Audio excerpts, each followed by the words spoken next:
भारत अवर land, Bharat अवर land. प्यारे साथियों, ये कविता सुब्रमण्य भारती की है, जो महाकवि के नाम से जाने जाते हैं।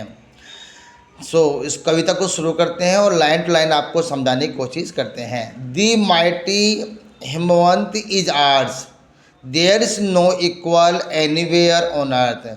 यहाँ पर कवि कहते हैं कि हमारा जो हिमालय पर्वत है, हमारे देश का, हमारे भारतवर्ष का जो हिमालय पर्वत है, ऐसा हिमालय पर्वत और कहीं नहीं है। हमारे देश का हिमालय पर्वत महान है, सर्वोच्च है, और ये बर्फ़ की चादरों से ढका हुआ है, और ये हमारी उत्तरी दिशा का रक्षा कवच भी है। इसलिए प्यारे साथियों, हमारे देश के हिमालय पर्वत को दुनिया के सबसे बड़े हिमालय पर्वतों में गिना जाता है। इसलिए कवि यहाँ पर कहना चाहते हैं, there is no equal anywhere on earth, ऐसा हिमालय पर्वत पृथ्वी पर और कहीं भी नहीं है। दी जनरस गंगा इज आर्स, आगे कवि ये कहते हैं कि हमारे देश में बहने वाली पवित्र नदी गंगा है, और ऐसी पवित्र नदी गंगा और कहीं पर भी नहीं है। ऐसी जनरस गंगा जो हमारे लिए एक दानवीर है, और जो हमारे जीवन को उज्जवल बनाती है। गंगा नदी में प्यारे साथियों, स्नान करने से हर हिंदू प्रवृत्ति का इंसान पवित्र हो जाता है। गंगा नदी ऐसी पवित्र नदी मानी जाती है, ऐसी पवित्र नदी मानी जाती है, उनके समान और कोई सी नदी भी नहीं है। Which other river can match her grace, इनकी कृपा, गंगा नदी की कृपा इतनी विशाल है, ऐसी कृपा और दूसरी नदी की नहीं है। प्यारे साथियों, आप भी जानते हैं, गंगा नदी में स्नान करके हर हिंदू अपने आप को पवित्र मान लेता है। गंगा को हम माँ गंगा भी कहते हैं, और यह भगवान शिव की जटा से निकलकर पृथ्वी पर आई है। ठीक है। और दूसरी बात यह है, जब हम गंगा जल को अपने घर में लाते हैं तो हर शुभ काम में गंगा जल का यूज़ किया जाता है। दी सैक्रेड उपनिषद आर आर्स, आगे कवि ये कहना चाहता है कि हमारे भारतवर्ष के जो उपनिषद हैं वो विशाल हैं, वे हमारे ग्रंथों का सार हैं। उनमें हमारे हिंदू धर्म के बारे में, पूजा पाठ के बारे में, भगवान के बारे में, ईश्वर के बारे में, और समस्त ब्रह्मांड का ज्ञान उसके अंदर अंकित है। Vote sculpture else the name with them, यानी ऐसे पवित्र ग्रंथ हैं, उनके समान अन्य पवित्र ग्रंथ नहीं है।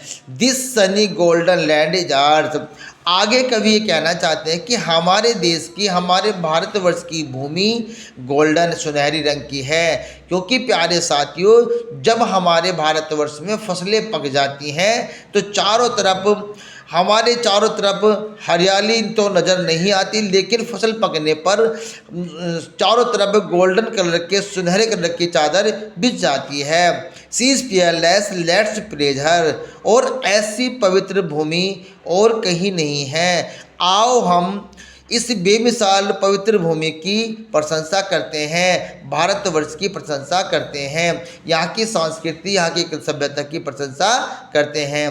क्योंकि गोल्डन लैंड इसलिए कहा गया है, फसल पक जाने के बाद में चारों तरफ गोल्डन ही गोल्डन नज़र आता है। जब सूरज की किरणें हमारी फसलों पर पड़ती हैं तो यहाँ का नज़ारा बहुत ही सुंदर और स्वर्णिम बन जाता है। Gallant warriors have lived hair, हमारे देश की भारत भूमि की सरजमी इतनी पवित्र है, यहाँ पर बड़े बड़े महान योद्धाओं ने जन्म लिया है, उनकी गाथाएं आज भी फेमस हैं। Many a sage has sanctified this land, अर्थात कवि यहाँ पे कहना चाह रहे हैं कि भारत की ज़मीन पर ऐसे ऐसे महान योद्धाओं ने जन्म लिया है, जैसे महाराणा प्रताप हैं, शिवाजी महाराज हैं, और पृथ्वीराज चौहान जैसे महान योद्धाओं ने जन्म लिया है, जिन्होंने अपने मातृभूमि की रक्षा के लिए अपने प्राणों को भी निछावर कर दिया और दुश्मनों को यहाँ से खदेड़ भगाया। यह हमारे भारत की ज़मीन को, भारत की भूमि को साध्वी संतों की ज़मीन कहा गया है, भूमि कहा गया है, क्योंकि यहाँ पर many a sage has sanctified this land.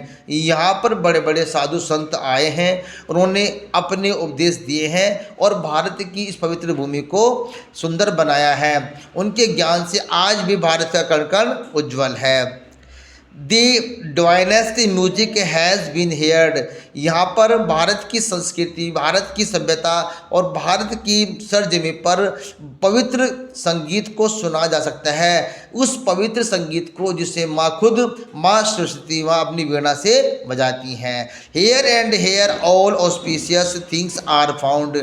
यहाँ पर सारी दुनिया की हर पवित्र चीज़ भारतवर्ष में पाई जाती है। ऐसा हमारा भारत देश है, ऐसा पवित्र हमारा भारत देश है। Here Brahma's knowledge has taken root.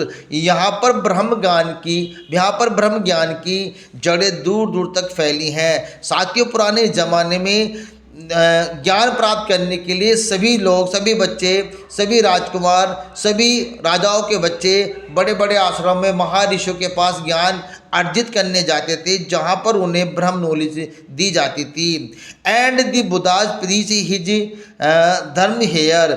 यहाँ पर महात्मा गौतम बुद्ध, भगवान महात्मा गौतम बुद्ध का जो जन्म हुआ है भारत देश में हुआ है, उन्होंने सारनाथ में बहुत अपने धर्म के उपदेश दिए हैं और भारतीय हिंदू सभ्यता का उन्होंने प्रचार प्रसार भी किया है। यहाँ पर उन्होंने भारत के सभी हिंदू लोगों को ये बताया है कि उनके लिए क्या सही है, क्या उचित है और क्या सुंदर है। उन्होंने अपने ज्ञान में मनुष्यों के एक अच्छा आईना दिखाया है। इसलिए प्यारे साथियों, भारत देश की भूमि ऐसी है जहाँ पर भगवान राम जी का जन्म हुआ है और महात्मा गौतम बुद्ध का भी जन्म हुआ है। साक्षात में हमारा देश की जमीन, हमारे भारतवर्ष की भूमि, ये एक महात्माओं की, भगवान की जन्मभूमि कही जाती है।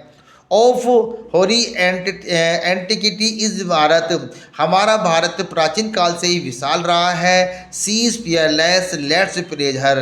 यानी हमारे भारतवर्ष की सरजमी बेमिसाल है, यूनिक है, अनोखी है। यहाँ पर खुशहाली ही खुशहाली है, चारों तरफ हरियाली देखने को मिलती है। आओ ऐसे भारत देश की भूमि की प्रशंसा करते हैं, उसकी गुणगान करते हैं। ऐसा हमारा भारत देश है। तो प्यारे साथियों, कवि इस कविता के माध्यम से कहना चाहते हैं कि हमें अपने देश की, अपने भारतवर्ष की, यहाँ की सभ्यता की, यहाँ की संस्कृति की प्रशंसा करनी चाहिए, अपने देश का गुणगान करना चाहिए।